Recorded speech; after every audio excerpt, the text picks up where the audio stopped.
5分の1に入る生き方。第1章。なぜ5分の1に入ると幸せなのか。3、私が確実に5分の1に入ってなかった時代の回顧録。私は中学2年生の時、ある女の子を好きになりました。一つ下の後輩だったのですが、その子と周辺にいる数名の子たちが、よく挨拶をしてきたので、時間が経つにつれて、好意を抱くようになり、好きになってしまったのです。当時はその子に挨拶されるたびに、ドキドキしていましたが、表面上はクールに返事をしていました。恋愛に慎重だった私は彼女たちに質問されることに答えるだけで、こちらから質問をしたこともなく、アクションも起こせませんでした。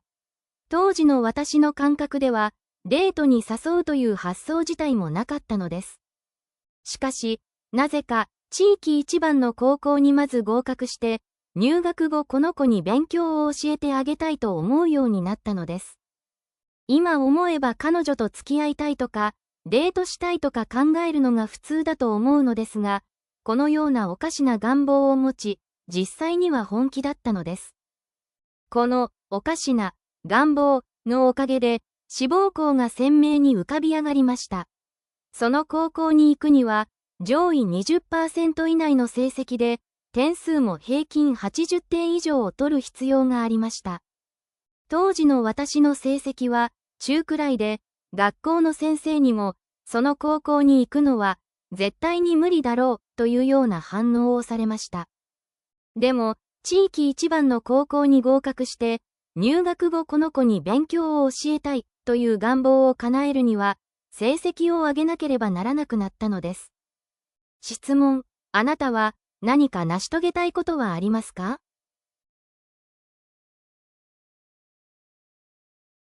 4、成り行きでは5分の1に入れない。信念が揺らぐと、目標は達成できない場合が多いです。後でお話しするように、強い理由がないと、目標は達成しにくいのです。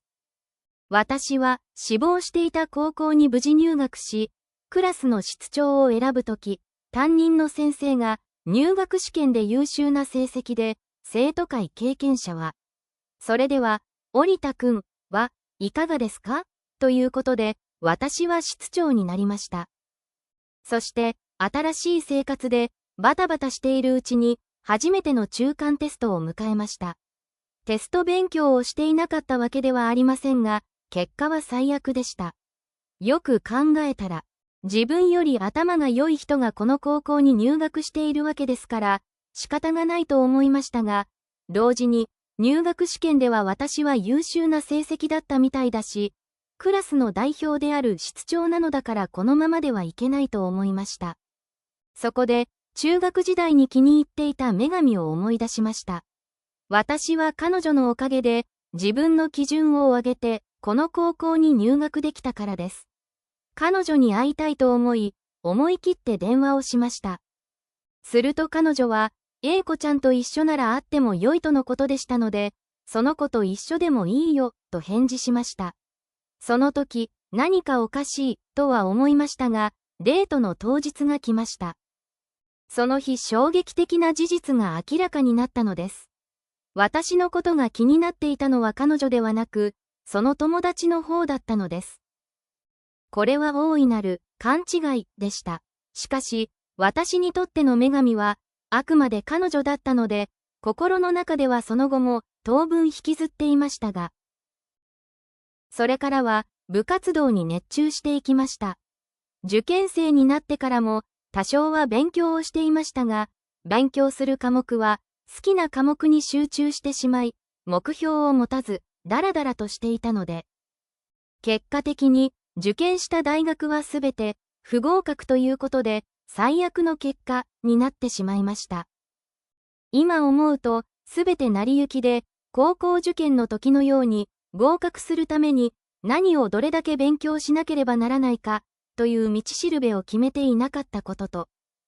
絶対に合格するという信念がなかったからこのような結果になってしまったのです。質問、あなたは絶対に成し遂げたいことを実現するためにどのような道しるべを設定したいと思いますか？